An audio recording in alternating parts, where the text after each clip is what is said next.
Let me get my water. My feet is going to sleep. But let's do this. Okay, quickly.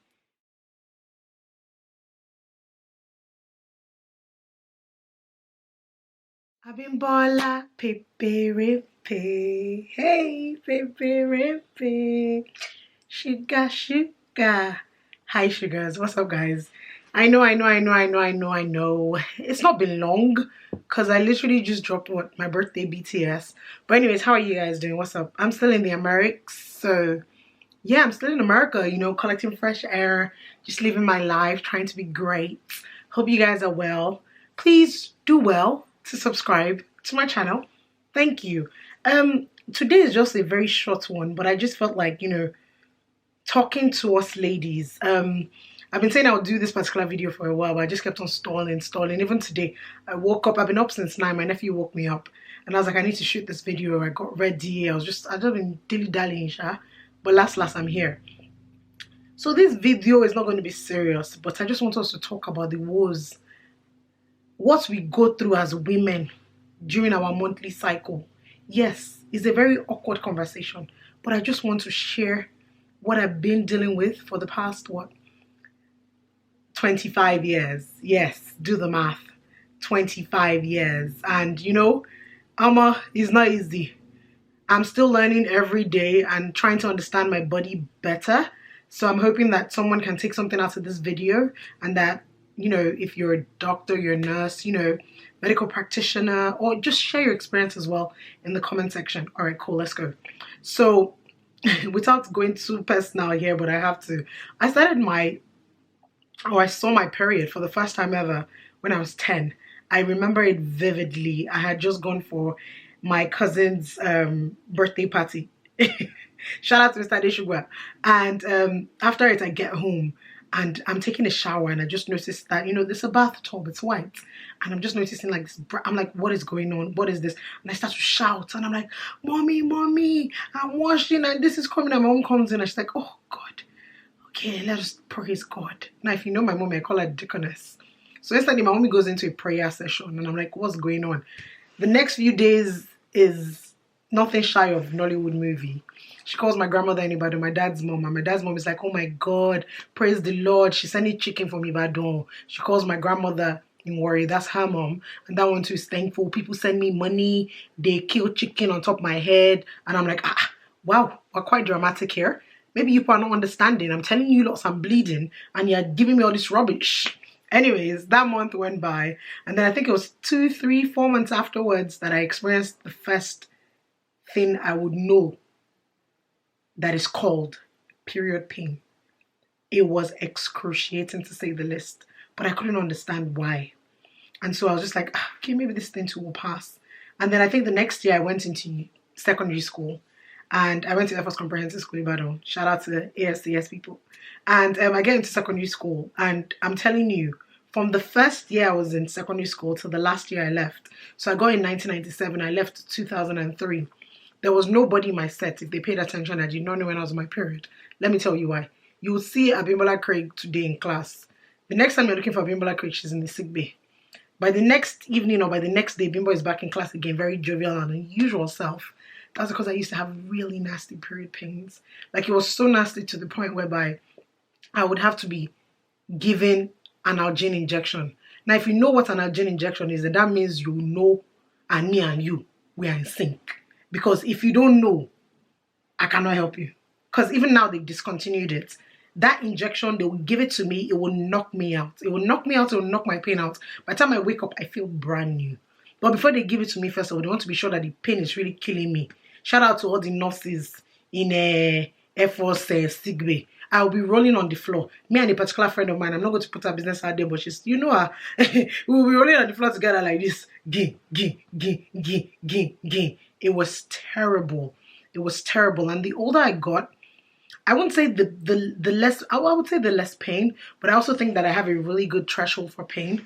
So the older I got anyways, I just kept on having pain every month. I remember there were times when in secondary school I would pray, I'd be like, God, please, I don't want to see my period today, and then maybe I won't see it that month, and then that'll be the end of it. And then the next month I'll see it again. But since I left secondary school, every time I prayed that prayer, it don't work.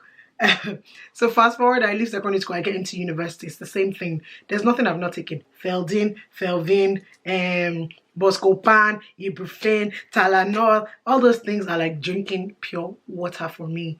They don't work. But I've also realized something that has been able to help me out. Working out definitely gives me less pain. Yeah, obviously, you know, hot water bottle helps.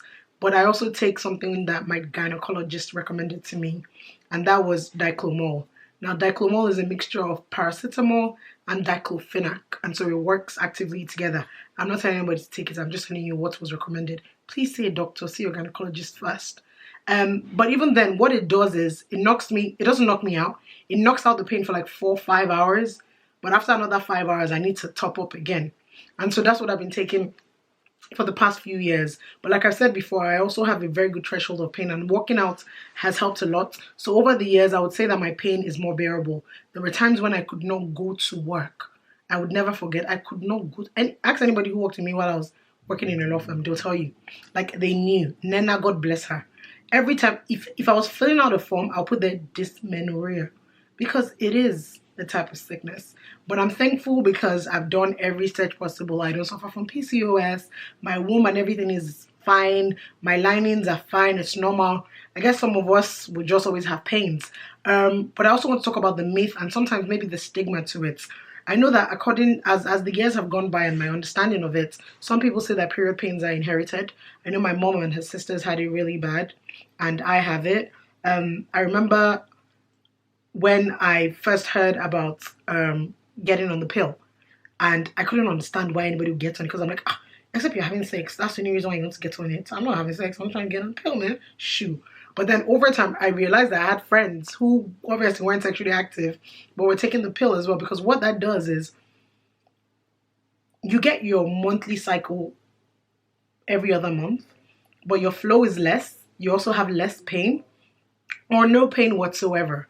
So I realized that was the benefit. But when I thought about it and I looked into trying to get the pill and living in Nigeria, it kind of felt like, because I heard there were different types, the one I wanted to get on, the gynecologist advised that if I get on it, then that means that every time for them to be able to give it to me, I would always have to come to America to get them to sign it off and be able to give it to me. And every time it just became long. Only for me to not realize, I'm talking about when I was just in uni then, only for me to realize that obviously they have the pill in Nigeria too, but hello, different types, different versions. And so I was like, nope. Another thing again was me understanding my friends who had gotten on it, some of them and the side effects of it. Some of it have some level of steroids in it. I have friends who got on the pill who put on weight. I'm like, listen, I'm already chunky. I ain't about to add no weight. I'm not doing anything. I'm just taking it because of period pain. I'm this pain at me and you are going to deal with it together. But I'd rather deal with this pain than be looking bigger than I already was. And so I never got on it as well. And yeah, those are just a few things that I remember side effect wise of the pill. But mostly why a lot of women that I know did it, and those that didn't do it was because of the gaining, the weight gain, and also because of some side effects. I had some friends who every time they were on it, they won't see their periods at all, and then the minute they get off it, they are flowing for days and days and days. So these are another things that I would say that if you're getting on or you're not getting on at all, you should definitely see a gynecologist about. But also in terms of the myth, I remember when I used to complain to my grandma, and my grandma was like, we went to London one time, and a nurse there told my grandma about evening primrose. And I remember I was given evening primrose to take for years. I would take it consciously, consistently. It didn't do anything for me. There was another time when my cousin had told me that she had started taking bitters, Alomo bitters, not the Shayo one, the bitters, and that it helped her and it reduced her period pains. I took it for a while. It didn't do anything for me. I also remember when my grandma and my mom, every time I would complain, mom would say, hey, Pimpo, it's okay. Listen, let me tell you something. Let me go off scale a bit. When I was in uni, when I used to have bad period pains, I would call my mom. My mom would say a prayer for me. As soon as she says a prayer for me, I'll fall asleep. By the time I wake up, it's gone. So I used to use it like jazz. Every time I go to mommy, she'll say, oh, I'm so sorry, my daughter. She'll pray for me. Even to now, in my old age, if my mom calls me and she hears my voice is off, she's like, what was it? My mom, and I'm having cramps. She's like, oh, God, it is well. But I've told you what they say is the cure. Ask me what the cure is. Ask me. My mother said that they said the cure is childbirth. I'm laughing because I have friends, and not just on ordinary childbirth. So if you've heard this story before, let me know. They say the cure to stopping or ultimately eliminating or reducing period pains is childbirth, but not just ordinary childbirth, natural childbirth. So I have friends who have given birth cesarean and they still have period pains. While I have those who were able to push out the baby naturally and their period pains stopped. But then I also have a few who pushed out the babies naturally and still have period pains. So let me know. But as far as my mother's concerned, if I really want to get rid of all this pain and all this noise, mans needs to get me a man, get married, get pregnant, born baby. But there's no guarantee for that because man proposes, God disposes. You can pray and say that you want to have natural birth and you can get there, and God forbid it's not a portion, but you just never know. But I just want to talk about how it's serious. I felt the need to address it because I think I was on a live the other day and I was having cramps and I needed to get off, and people were wondering why, and I was like, listen, I'm just in pain and it's not comfortable for me. And I just feel like we don't talk about it enough, about the struggles that we go through as women. Just not only just in terms of getting married, there's just so much, but even just in terms of our reproductive organs, like it's a lot going on inside there, the inner workings, having to deal with this and going to work. Imagine someone like me who works in production. I'm cramping, I have to be on set because I'm the producer. I'm cramping, I have to be moving up and down so you're not sitting down. I'm cramping, you have to make sure that there's at least a basic clean toilet on set to be able to do what you gotta do. It's not easy. And then we finna go through all of this. And then, by the grace of God, you now marry, you now have a great child. Your child will not be speaking to you now. Conquer it into next year. But yeah, I just felt the need to just talk about period pains. Like I said, I'm not a doctor. I don't really know what to do. I can only give you stories of what I've been through and what I've taken. Hence why I was sharing this. But I just want us to have a conversation in the comment section, if you deal with period pain, how you've been able to deal with it, what you've taken that has helped you work. Like I said again, please, I'm not here advocating for anybody to take any of these drugs that I have said or that will be commented on in the comment section. Do your research yourself, but it's just good for us to share and just talk about it. Also talk about the I'm going to do a proper podcast with a few friends of mine talking about period on a more extensive level. I have a few friends who have not had their periods in years. I have a few who constantly do, but constantly bleed. And yeah, talk about cycle, we just need to talk as women. And so this is me starting that conversation or starting the conversation. So this is me starting the conversation that would lead certainly into a bigger conversation. But yeah, dysmenorrhea is a thing, and if you are dealing with it, please speak to a gynecologist, speak to a doctor. Don't let anyone make you think like you're being crazy. Don't let anyone tell you that it's a pain that you have to endure. If you're in pain and you cannot stand it anymore, go and check yourself to see what the root cause is and see how you can get better at it and how to deal with it better. Because like we said, this is us for another God knows how many 15, 20, 25, some even longer years of dealing with this. So you need to be able to know how to manage it so it doesn't literally stop your life from moving forward. So yeah, let me know what you think about this kind of video, and I will see you guys on the next one. Bye. Guys, I have an add-on to add. Am I the only person who, when she ovulates, it just hurts? I recently found out about something called the luteal phase. Google it. I literally cramp as well. Now, it's not like I'm dying cramp. Same thing with when I ovulate. It's just really just uncomfortable. Feel bloated, feel gassy.